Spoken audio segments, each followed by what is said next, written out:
તો બાળકો આજે આપણે શું ભણવાના છીએ ભાઈ? આજે આપણો ટોપિક છે ભાઈ ફેઝર ડાયાગ્રામ. લાસ્ટ લેક્ચરમાં આ વસ્તુ આપણે જોઈ હતી પરંતુ આજે હજુ થોડું ડિટેલિંગ કરીશું. તો આપણો જે ટોપિક છે બેટા એ શું છે? Phasor diagram. આની થોડું રિવીઝન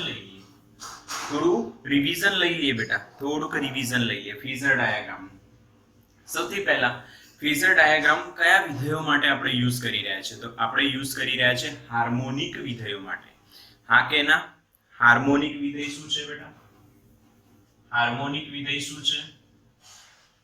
હા, જે વિધેય સાઇન અને કોસાઇન સ્વરૂપે હોય, જે વિધેય સાઇન અને કોસાઇન સ્વરૂપે હોય એને આપણે હાર્મોનિક વિધેય કહીએ છીએ. કયો વિધેય કહીએ છીએ બેટા? હાર્મોનિક વિધેય કહીએ છીએ. Okay, clear? જે વિધેય સાઇન અને કોસાઇન સ્વરૂપે હોય એને આપણે હાર્મોનિક વિધેય કહીએ છીએ.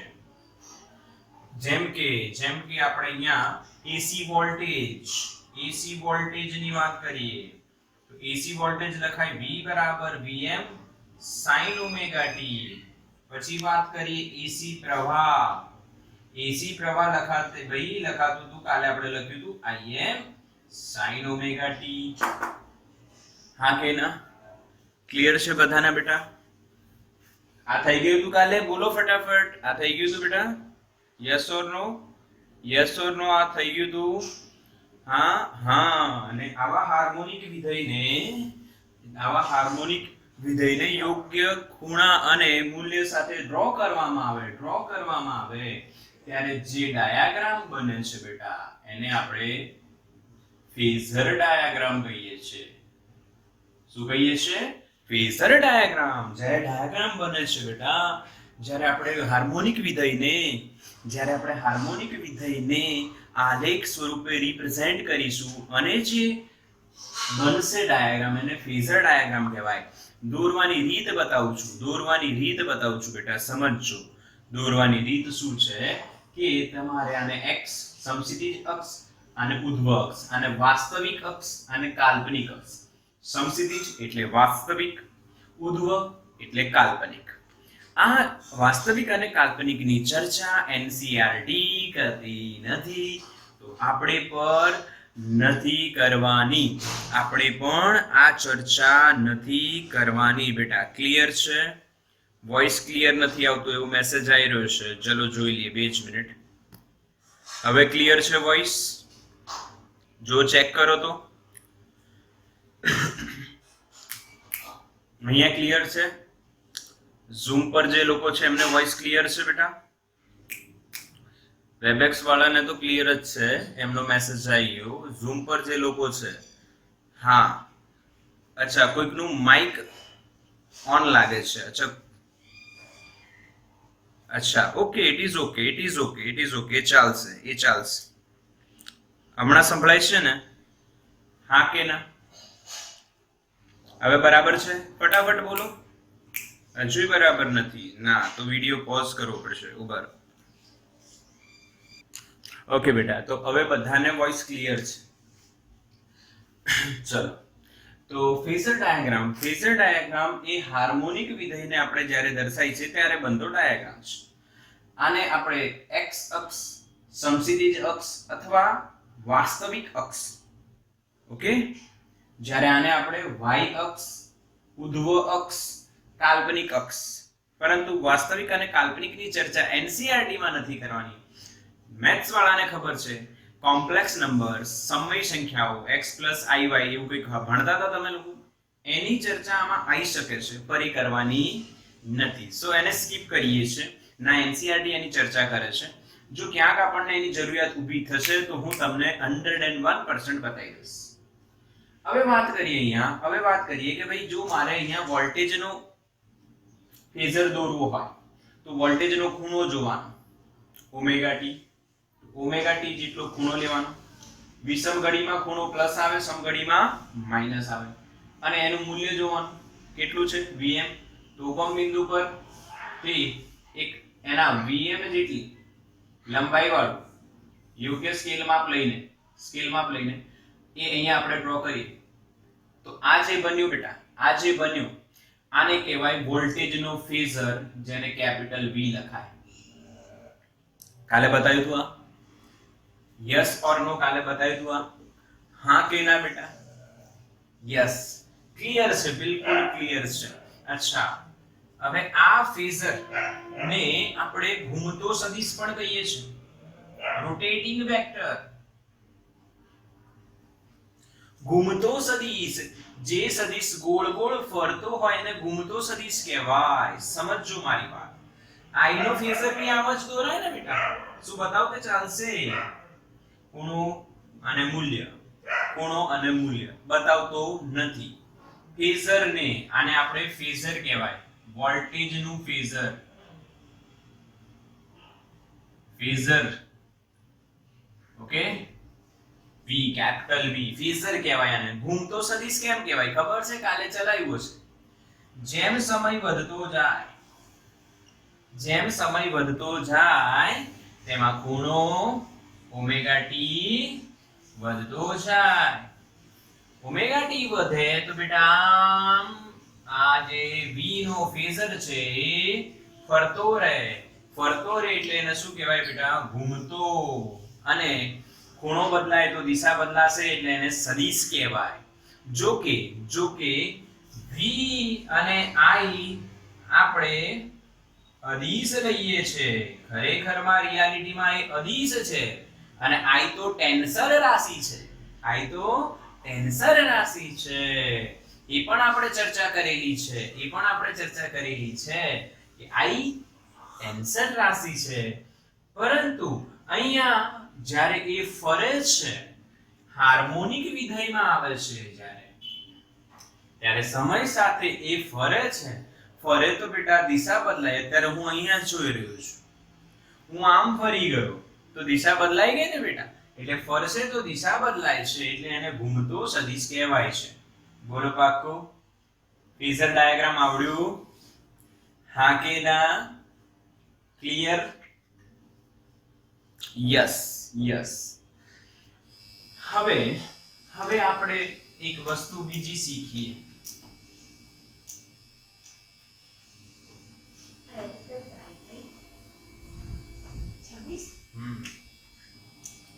હવે આપણે બીજી એક વસ્તુ શીખીએ બેટા. બીજી એક વસ્તુ શીખીએ. વસ્તુ છે કળા તફાવત. શું? કળા તફાવત. ધ્યાન આપજો મારી વાત, ધ્યાન આપજો.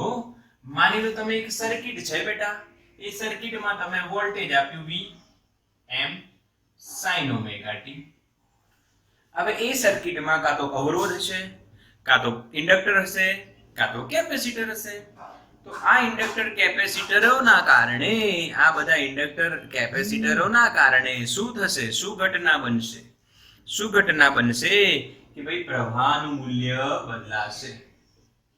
એ તો તમને ખબર છે ને, અવરોધ આવે તો પ્રવાહ બદલાઈ જાય, અવરોધ વધે તો પ્રવાહ ઘટે, બધું ખબર છે. તો માની લો પ્રવાહ આપણને જે મળે છે બેટા Im sin omega t plus phi. ભાઈ પ્લસ phi શું છે? આ ફ્લક્સ નથી હો ભાઈ. અહીંયા આ જે phi જે છે બેટા એને કળા તફાવત કહેવાય. કોની વચ્ચેનો? V અને I વચ્ચેનો. જો આ phi ની વેલ્યુ 0 હોય તો બંનેની કળા કેવી થાય? બોલો. જો phi 0 હોય તો બંનેની કળા સમાન કહેવાય કે અલગ કહેવાય? બોલો ફટાફટ. જો phi 0 હોય તો બંનેની કળા સમાન કહેવાય કે જુદી જુદી કહેવાય? phi 0 હોય, હા, જો phi 0 હોય તો શું કહેવાય? V અને I ની કળા સમાન કે જુદી જુદી? બોલો. યસ, V અને I સમાન કળામાં છે ભાઈ, એવું કહેવાય. સેમ ફેસમાં છે, સમાન કળામાં છે, જો phi 0 હોય. ખબર પડી? અચ્છા, હા કે ના? ત્રણ શક્યતાઓ હોઈ શકે. ત્રણ શક્યતા હોઈ શકે. અત્યારે આપણે આટલી સમજીએ કે ભાઈ જો phi 0 હોય બેટા, જો phi 0 હોય તો v અને i સમાન કળામાં છે. હવે આ બંનેને હું ફેઝર સ્વરૂપે દોરું છું. ધ્યાન આપજો, ફેઝર સ્વરૂપે ધ્યાન આપજો મારી વાત, ધ્યાન આપજો મારી વાત. અહીંયા હું ફેઝર એકમાં જ દોરીશ બંનેને. તો પહેલા હું v નું ડ્રો કરું. તો કોઈ રેન્ડમ એંગલ મેં ઓમેગા t લીધું અને એના પર મેં vm ની લંબાઈ લીધી અને આ મેં કેપિટલ V ડ્રો કરી દીધું. આને v નો ફેઝર કહેવાય. કોનો ફેઝર કહેવાય બેટા? આને v નો ફેઝર કહેવાય. હા કે ના? સમજણ પડી? હા કે ના બોલો? ક્લિયર છે? v નો ફેઝર કહેવાય. હવે i નો ફેઝર મારે દોરવો હોય તો કળા કેટલી છે ભાઈ? Omega t plus phi. એટલે phi જેટલી વધી જાય, વધે એટલે માની લો કે phi ધન છે બેટા, પોઝિટિવ, તો વધે, અને phi ઋણ હોય તો ઘટે, માઈનસ થાય. તો પ્લસ હોય તો v ની આમ જાય, વિષમઘડી દિશામાં આગળ વધે, અને માઈનસ હોય તો i સમઘડી દિશામાં આવશે. હા કે ના બોલો? તો અત્યારે પ્લસ જ લઈએ છે, અત્યારે પ્લસ જ લઈએ છે આપણે. તો ઓમેગા t આપણને અહીંયા ઓમેગા t માની લો phi છે, કંઈક phi આપ્યું છે. તો અહીંયા તમને કોનો ફેઝર મળ્યો બેટા? i નો ફેઝર. બોલો, દોરતા આવડ્યું એક સાથે? એક સાથે દોરતા આવડ્યું? હા કે ના બંને? ખબર પડી? અચ્છા, જો phi લેસ ધેન 0 હોત તો ઓમેગા t માઈનસ phi. તો અહીંયા ક્યાંક phi લઈને આપણે ઓમેગા t માંથી phi બાદ કરીને ઓમેગા t માં phi ઉમેરીને ડ્રો કર્યું. જો અહીંયા માઈનસ હોત તો ઓમેગા t માંથી phi બાદ કરીને આપણે ડ્રો કરવું પડતું.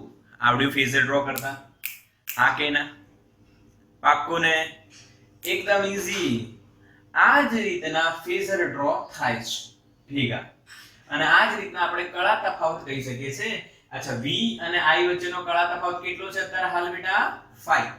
એ phi ની વેલ્યુ 0 પણ હોઈ શકે, ધન પણ હોઈ શકે, ઋણ પણ હોઈ શકે. પાકો? ક્લિયર? ધન હોય તો ઓમેગા t પ્લસ phi, ઋણ હોય તો ઓમેગા t માઈનસ phi, 0 હોય તો ઓમેગા t એક જ બનશે, એટલે v અને i સરખી દિશામાં થશે. બોલો, ક્લિયર આ કન્સેપ્ટ? યાદ રહેશે કળા તફાવત શું છે? ક્લિયર ને? અહીંયા આપણું બેઝિક્સ ખતમ થઈ જાય છે બેટા. અહીંયા આપણે ચેપ્ટર નું જે બેઝિક કન્સેપ્ટ છે પૂરું. સ્ક્રીનશોટ લો. તો બેટા અહીંયા આપણું જે બેઝિક્સ છે એ કમ્પ્લીટ થાય છે. કઈ કઈ વસ્તુ બેઝિક માં આવી ગઈ એ ખાસ નોંધ કરજો. પહેલી વસ્તુ કઈ? સરેરાશ મૂલ્ય શોધવાનું. સરેરાશ મૂલ્ય શોધતા આવડવું જોઈએ. બીજી વસ્તુ તમને RMS મૂલ્ય શોધતા આવડવું જોઈએ. ત્રીજી વસ્તુ તમને ફેઝર ડાયાગ્રામ ડ્રો કરતા આવડવું જોઈએ. તમને ફેઝર ડાયાગ્રામ ડ્રો કરતા આવડવું જોઈએ. અને કળા તફાવત ખબર હોવી જોઈએ. અને ચેપ્ટર નું નામ છે બેટા AC. AC જે છે એનો મતલબ અલ્ટરનેટિંગ કરંટ. તો AC વોલ્ટેજ જ્યારે તમે અવરોધ, ઇન્ડક્ટર અને કેપેસિટર આ બધી ડિવાઇસને જ્યારે લાગુ પાડો છો ત્યારે એમાં શું થાય છે, કેટલો પ્રવાહ વહે છે, એ ખૂબ જ ઇમ્પોર્ટન્ટ વસ્તુ છે. હા કે ના? તમે સ્વિચ ઓન કર્યું અને બલ્બ કે ટ્યુબલાઇટ ચાલુ કરી હોય અને ડીમ ચાલે તો તમે શું કહેશો? વોલ્ટેજ તો આવી રહ્યા છે પણ પ્રવાહ ઓછો છે. પ્રવાહ કદાચ કંઈક મિસ્ટેક લાગે છે આ ડિવાઇસમાં, પ્રવાહ ઓછો લે છે, બાકી બીજી વસ્તુ બરાબર ચાલે છે. ટીવી ચાલી રહી છે, લેપટોપ ચાર્જિંગમાં થઈ રહ્યું છે. ખાલી જ્યારે મેં સ્વિચ ઓન કરી ટ્યુબલાઇટ નહીં તો ટ્યુબલાઇટ ચાલુ થઈ ડીમ થઈ ડીમ. એનો મતલબ ટ્યુબલાઇટમાં જે અવરોધ છે કે જે ઇન્ડક્ટર છે એમાં કંઈક પ્રવાહનો લોચો લાગે છે, પ્રવાહ ઘટે છે કે વધે છે. એટલે હવે તમે એમ કહી શકો છો કે ઇમ્પોર્ટન્ટ વસ્તુ કઈ છે? પ્રવાહ. તો આપણે આ ચેપ્ટરમાં હવે જુદા જુદા ઘટકો જેમ કે અવરોધ, ઇન્ડક્ટર, કેપેસિટર આ બધાને વોલ્ટેજ લાગુ પાડીશું અને એમાંથી કેટલો પ્રવાહ મળે છે શોધીશું. પછી કેટલો પાવર હોય છે. તમે કોઈ વસ્તુને ટચ કરો ને બહુ જ ગરમ થઈ ગઈ હોય એનો અર્થ એમાં પાવરનો વ્યય વધારે છે, તો કેટલો પાવરનો વ્યય થાય છે એ પણ કેલ્ક્યુલેટ કરીશું. પછી ફેઝર ડાયાગ્રામ પર ડ્રો કરીશું. ફેઝર ડાયાગ્રામ કે V અને I સમાન કળામાં છે કે નહીં. Okay, clear? તો આગળની જેટલી પણ સ્ટેપ્સ છે એનો એક કોમન લોજિક તમને આપું છું. એક કોમન લોજિક બેટા તમને આપું છું, ધ્યાન આપજો. ચેપ્ટર 7 માં કોમન લોજિક, હજુ ચેપ્ટર સ્ટાર્ટ નથી કર્યું. એક લોજિક તમારે ફોલો કરવાનું છે. એ લોજિક શું છે? પહેલી સ્ટેપ, કોઈ બી સર્કિટ તમારે ડ્રો કરવી પડશે. આમાં કોઈ બી એકને મતલબ માની લો અવરોધ વાળી છે, વોલ્ટેજ તમે અવરોધને આપ્યા, વોલ્ટેજ તમે ઇન્ડક્ટરને આપ્યા, વોલ્ટેજ તમે કેપેસિટરને આપ્યા, તો એમાં કેટલો પ્રવાહ મળ્યો. તો પહેલી વસ્તુ શું છે? ખાલી આ સ્ટેપ લખાવો, આ ફોલો કરવાની. બોર્ડ માટે બધી થિયરી તૈયાર, જી નીટ ના બધા સમ્સ થઈ જશે. આ 4 સ્ટેપ જોજો. પહેલું 4 કે 3 જે બી બને, ઇમ્પોર્ટન્ટ સ્ટેપ છે. પહેલું, સર્કિટ ડાયાગ્રામ ડ્રો કરવાનું. કિર્ચોફનો બીજો નિયમ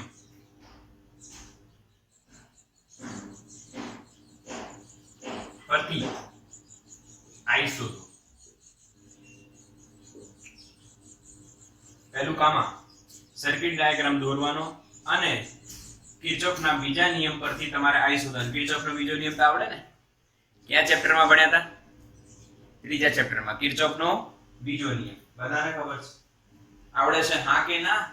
શું છે? શોર્ટકટમાં લખવું હોય તો સમેશન V બરાબર 0.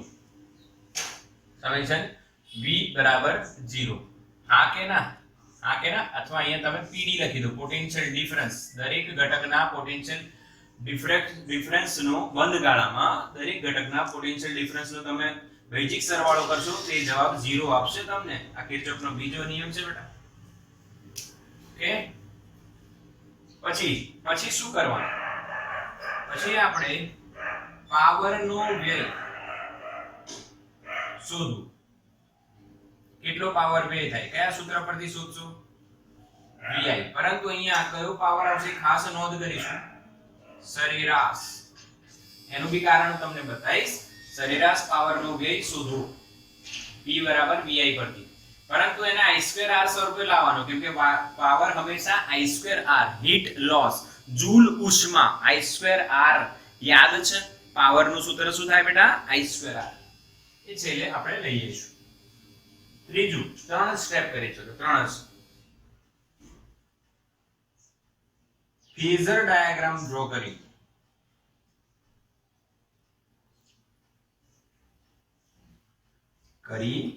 ફેઝર ડાયાગ્રામ ડ્રો કરી V અને I વચ્ચેના કળા તફાવત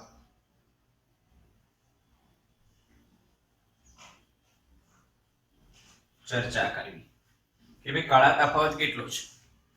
V અને I વચ્ચેનો કળા તફાવત બેટા કેટલો છે એની ચર્ચા કરવી. ફેઝર ડાયાગ્રામ ડ્રો કરવું અને V અને I વચ્ચેના કળા તફાવતની ચર્ચા કરવી. આમાં NCERT માં આપણને કેપેસિટર અને ઇન્ડક્ટરમાં 2 સ્ટેપ એક્સ્ટ્રા આવશે. એ જ્યારે આવશે ત્યારે હું તમને સમજાવી દઈશ. સો તમારે જે ચેપ્ટર 7 માટે ચેપ્ટર 7 નો બેઝિક તમારું પૂરું થઈ ગયું છે, એના પછી આ 3 સ્ટેપ કરવાના છે.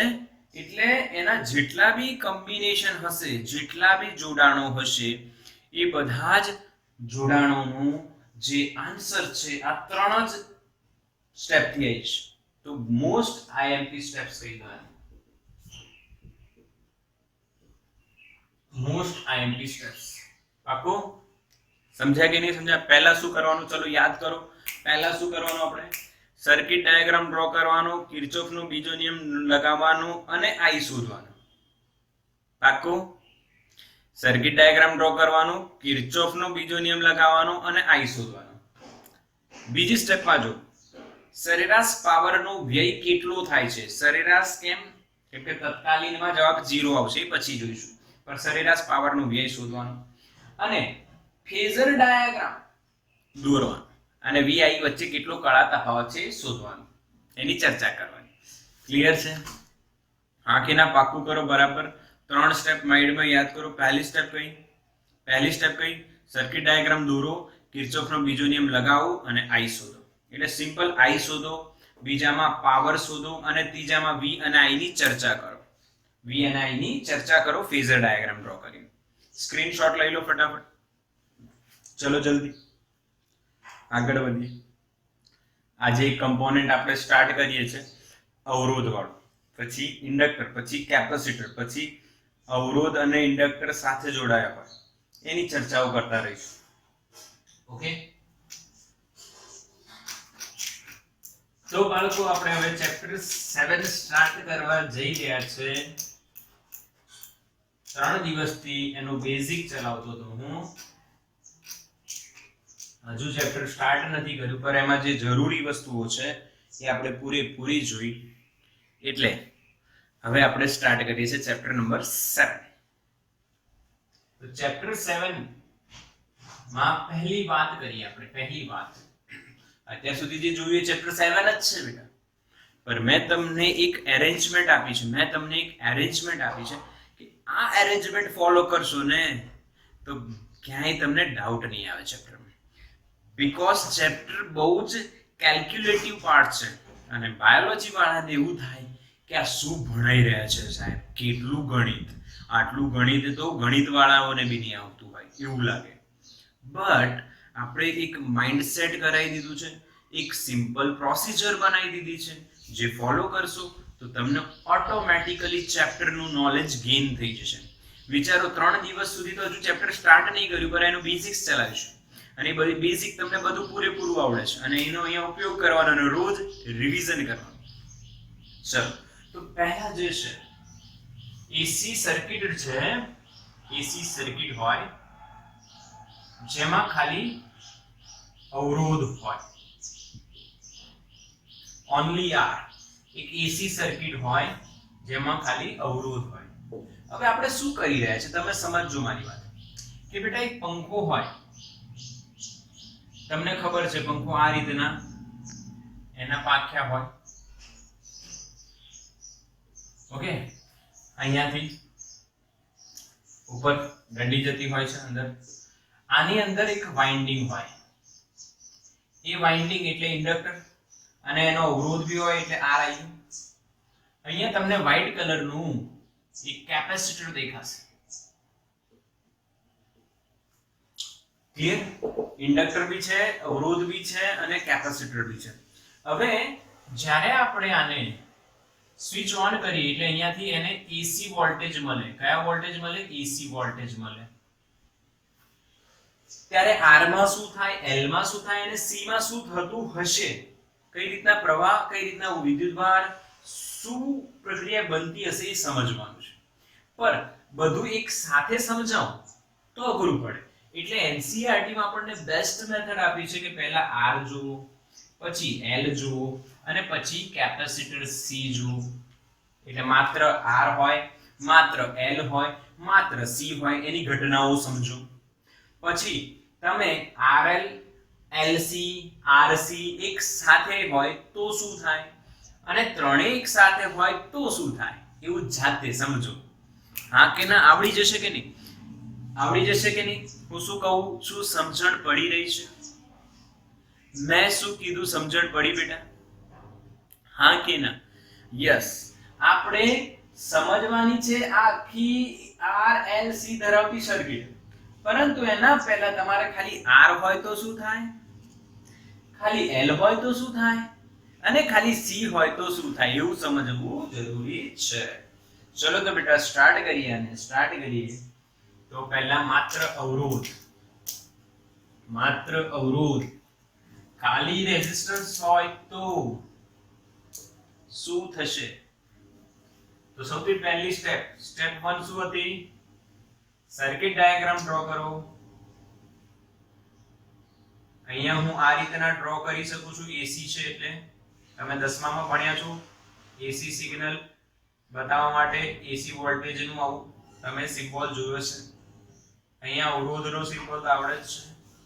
આ અહીંયા V. V કેટલું છે? Vm sin omega t. એને લગાડતા જ અહીંયા પ્રવાહ જોવાશે I, જે અવરોધમાંથી પસાર થશે. પાકું? સિમ્પલ. હા કે ના બોલો બેટા? યસ ઓર નો? ચલો હવે બીજી જે થિયરી હશે માત્ર L વાળી, એમાં અહીંયા ઇન્ડક્ટર આવી જશે. માત્ર C વાળીમાં અહીંયા કેપેસિટર આવી જશે. બોલો પાક્કું? ખબર પડી ગઈ? હા કે ના? અને LCR શ્રેણી હોય તો એ ત્રણે આવી જશે. LB આવી જશે, CB આવી જશે અને RB આવી જશે. ત્રણે આવી જશે. બોલો આવડી ગયું?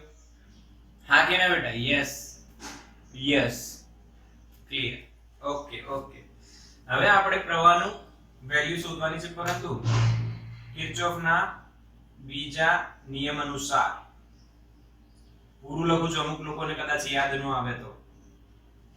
કિર્ચોફના બીજા નિયમ અનુસાર. અચ્છા, બીજો નિયમ લૂપનો નિયમ. અહીંયા લૂપ લઈ લો તો આ V થશે. આપણી દિશા આ V લૂપ લઈએ આમ, તો આપણી દિશા અને પ્રવાહની દિશા સરખી છે એટલે -IR બરાબર 0. હા કે ના? હા કે ના? આ V આમાં જઈએ તો આ વોલ્ટેજ V, V ને પ્લસ ઓર માઈનસ નથી કેમ કે આ AC છે. તો V આપણી દિશા અને પ્રવાહની દિશા સરખી છે એટલે શું આવ્યું? -IR. શું આવ્યું? -IR. તો IR બરાબર શું લખાય? V લખાય ને? ઓહમનો નિયમ થઈ ગયો તો. આ તો કોનો નિયમ થઈ ગયો? ઓહમનો નિયમ. આપણે I શોધવાનું છે. I એટલે શું થાય? V/R. V ની વેલ્યુ જો, Vm sin omega t, અને નીચે કોણ છે ભાઈ? R. બોલો ખબર પડી બેટા? હવે ધ્યાન આપજો. આને હું લખીશ I બરાબર Im sin omega t, જ્યાં Im શું છે? કોની જગ્યાએ લખ્યું આપણે? Vm/R. પતી ગયું? અરે પૂરું પહેલો સ્ટેપ આવડ્યો બેટા? દેખાય છે? યસ, ક્લિયર દેખાય છે. પહેલો સ્ટેપ આવડ્યો કે નહીં? હા કે ના બોલો ફટાફટ. પહેલો સ્ટેપ આવડ્યો કે નહીં? પાક્કો? બિલકુલ સિમ્પલ. અરે ઓહમનો નિયમ જ છે. I બરાબર V/R લગાવો, ડાયરેક્ટ આન્સર આવી જશે. I બરાબર V/R. ઓકે, પહેલો સ્ટેપ કમ્પ્લીટ. બીજો સ્ટેપ શું હતો? પાવર શોધવાનો. શું શોધવાનું બેટા? પાવર શોધવાનું. પાવર શોધીશું કઈ રીતના? જો પાવર કઈ રીતના શોધાશે જો. પહેલા હું અહીંયા લખું તત્કાલીન પાવર. બેટા તત્કાલીન પાવર P બરાબર શું લખાય? VI. P બરાબર VI. બેટા P બરાબર V ની value Vm sin omega t, જે આપે આપણે AC વોલ્ટેજ. આના પરથી I ની વેલ્યુ શોધી. કેટલી આવી? Im sin omega t. હા કે ના? Vm sin omega t, Im sin omega t. Vm into Im, sin into sin, sin નો સ્ક્વેર, omega t. બોલો ખબર પડી? આ કયો પાવર કહેવાય? તત્કાલીન પાવર. કેમ કે જો જેમ t બદલાશે એમ પાવર બદલાશે, જેમ t બદલાશે એમ પાવર બદલાશે, એટલે આ તત્કાલીન પાવર કહેવાય. કયો પાવર કહેવાય બેટા? તત્કાલીન પાવર કહેવાય. આવડ્યું કે નહીં? સિમ્પલ ને? પાવર એટલે V into I. V into I એટલે V ની વેલ્યુ ને I ની વેલ્યુ મૂકો. Vm Im sin square omega t. એકદમ પાક્કું.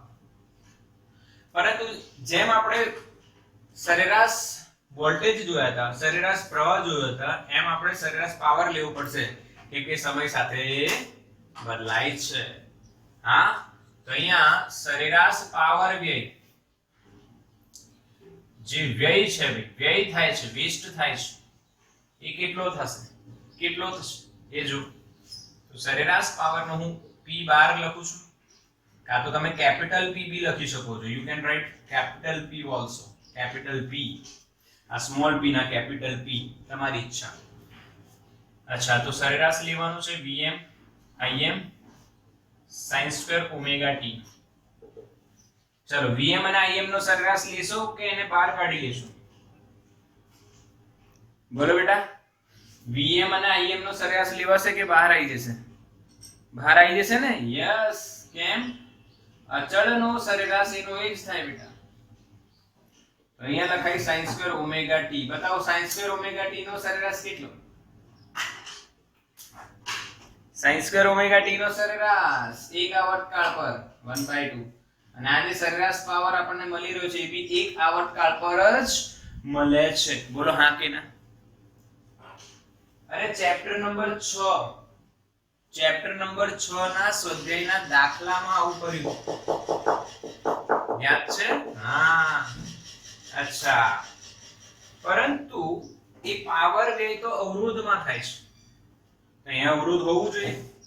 પાવર વ્યય પ્રવાહ પર આધાર રાખે છે કે પ્રવાહના વર્ગ પર? જૂલનો નિયમ ચલાવ્યો છે તમને, P = I² * R. તમને યાદ હોય તો પાવરનો વ્યય I ના સ્ક્વેર પર આધાર રાખે છે, I પર નહીં, I ના સ્ક્વેર પર આધાર રાખે છે. ક્લિયર? પાવરનો વ્યય કોના પર આધાર રાખે છે બેટા? I ના સ્ક્વેર. અને અવરોધ હોવો જોઈએ, અવરોધમાં પાવર વ્યય થાય છે. તો આવું સૂત્ર લાવવું હોય તો v ની જગ્યાએ શું લખાય? IR. v ની જગ્યાએ શું લખાય બેટા? IR. v ની જગ્યાએ શું લખાશે? IR. તો Vm ની જગ્યાએ આપણે Im * R લખી દઈએ. અહીંયા લખેલું જ. હા કે ના? બિલકુલ ક્લિયર? દેખાય છે? યસ. ઓકે બેટા, હવે અહીંયા ધ્યાન આપજો કે આપણે પાવરનું સૂત્ર શું મળ્યું? Vm/Im/2. પરંતુ મેં તમને કીધું એમ કે પાવર તો અવરોધમાં વ્યય થાય, તો અહીંયા અવરોધ હોવો જોઈએ. પાવર તો પ્રવાહના વર્ગના સમપ્રમાણમાં હોય છે, જૂલનો નિયમ એ પણ ભણેલા છે. તો અહીંયા પ્રવાહ અને અવરોધ આવવો જોઈએ, તો Vm હટાવવો જોઈએ. તો Vm ને હટાવવા માટે આપણે શું કરીએ છીએ? જો Vm બરાબર શું લખ્યું? Im * R. તો Im * Im નો સ્ક્વેર * R/2.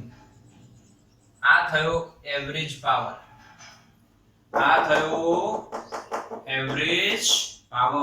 હા કે ના? સમજણ પડી બેટા? પાવરનો વ્યય કેટલો થાય? ક્લિયર થયું અહીંયા? Im² * R/2. પાવરનો વ્યય કેટલો થાય?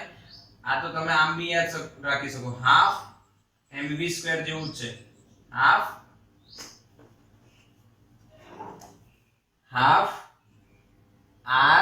RIm², half mv².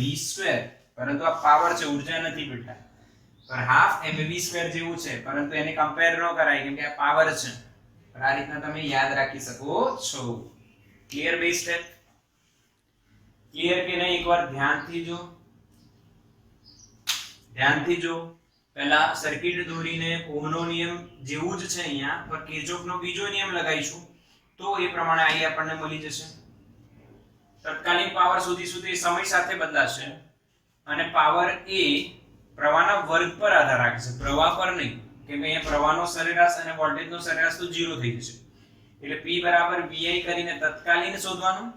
તત્કાલીન બદલાતો રહે, આપણે સરેરાશ શોધવાનું.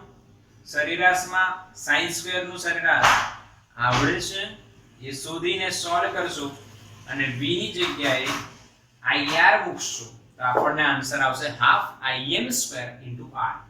આ થયું પાવરનો વ્યય. આટલો પાવર વ્યય થાય છે જ્યારે ખાલી અવરોધ હોય સર્કિટમાં, અને જ્યારે ખાલી અવરોધ એકલો હોય તો આટલો પ્રવાહ પસાર થાય છે. સ્ક્રીનશોટ લો. ચલો બેટા, બે સ્ટેપ કમ્પ્લીટ થઈ ગઈ. સ્ટેપ 1 માં I ની ઇક્વેશન આપણે મેળવી, Im sin ઓમેગા t. હવે ખાલી લખું છું. હવે તમે એક વસ્તુ ખાસ ધ્યાન રાખો, Im એટલે શું?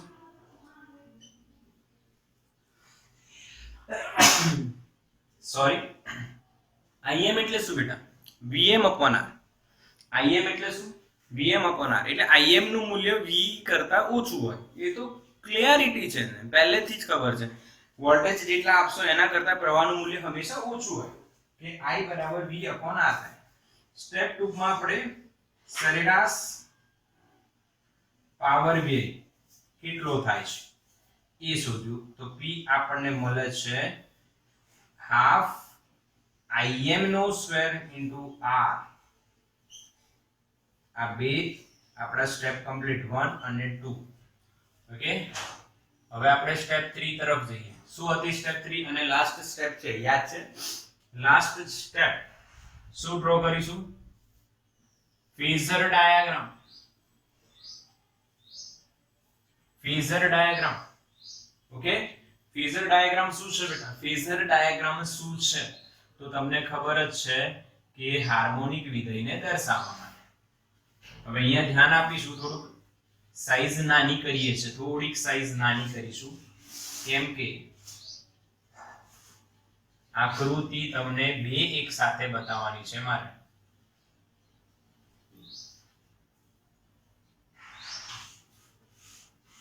ઓકે, અને અહીંયા હું આલેખ દોરીશ.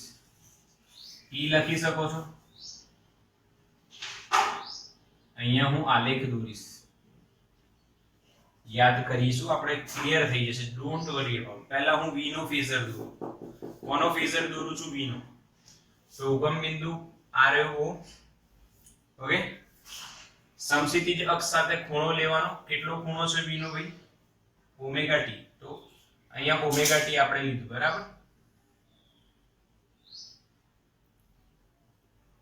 આ v નો ફેઝર થયો. કોનો ફેઝર થયો? v નો. આ લંબાઈ કેટલી કહેવાય? આ મૂલ્ય કેટલું કહેવાય? vm. પાકો. હવે આપણે i નો ફેઝર દોરીશું. v ના સૂત્ર પરથી v નો ફેઝર અને i ના સૂત્ર પરથી i નો ફેઝર. હવે i ની કળા પણ v જેવી જ છે, v જેવી જ છે. તો ઓમેગા t જેટલા ખૂણે જવાનું અને i દોરવાનું.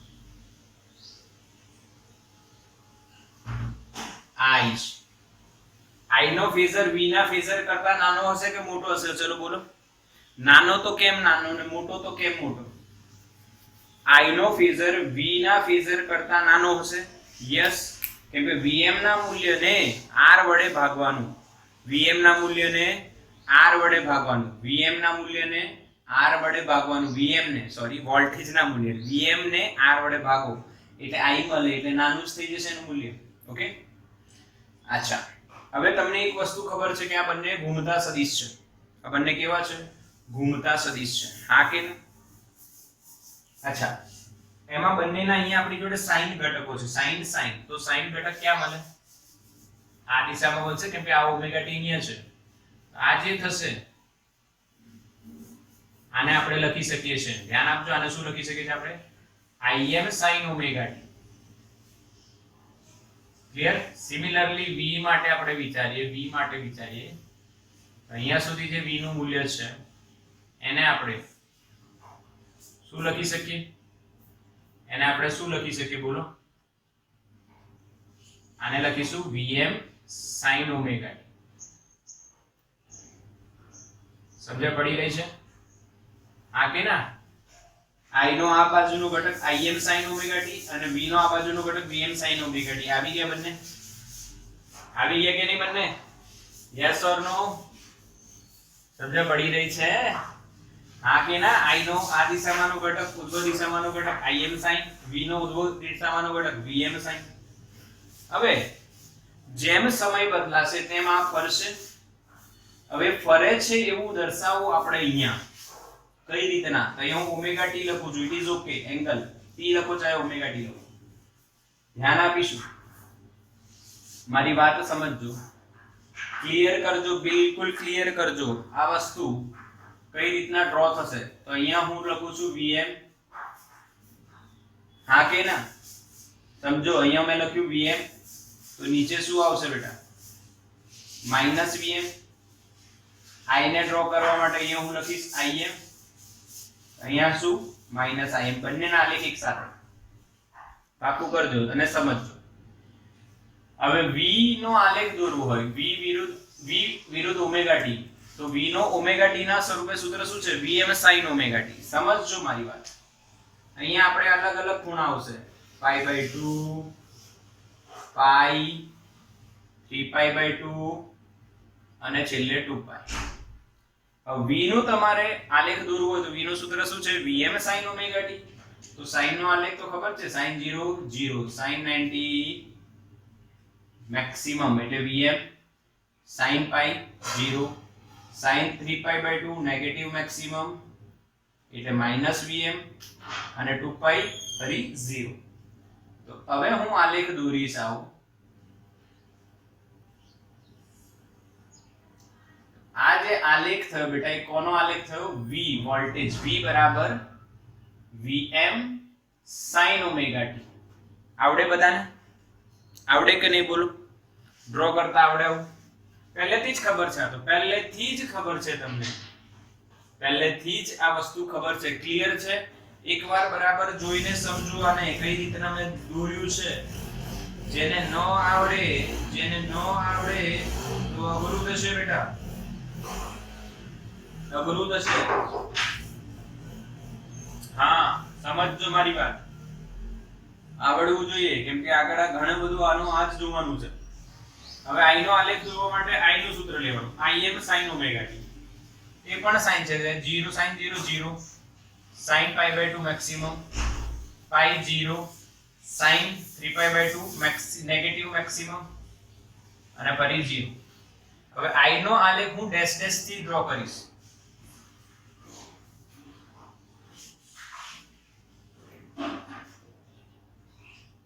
ક્લિયર છે? ડેશ ડેશ થી મેં ડ્રો કર્યું છે, સેમ ટુ સેમ જ આવશે, હા કે ના?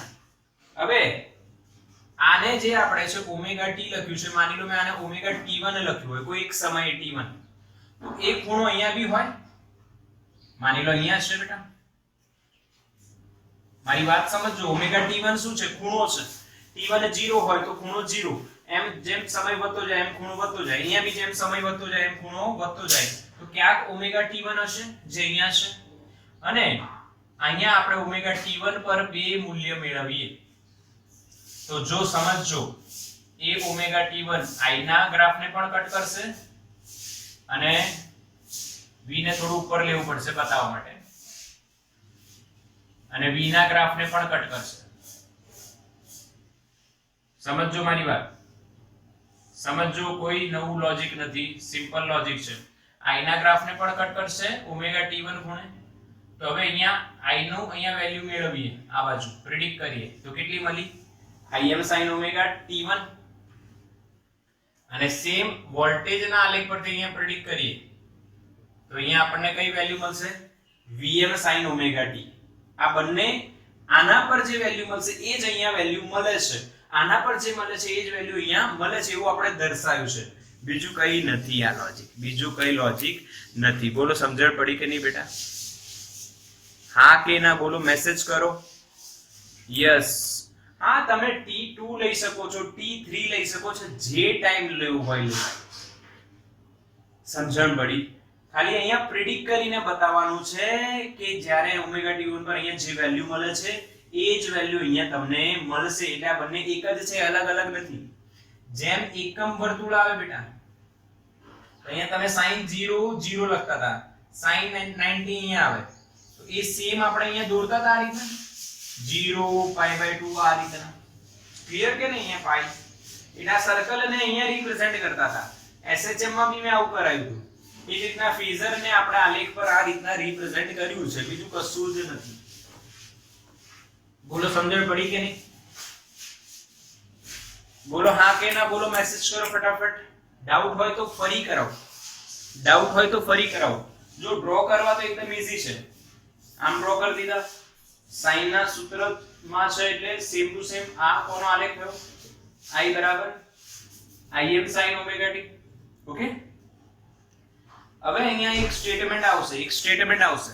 જો તમે એની કળા જો, આ કળા દેખાય છે? હા કે ના?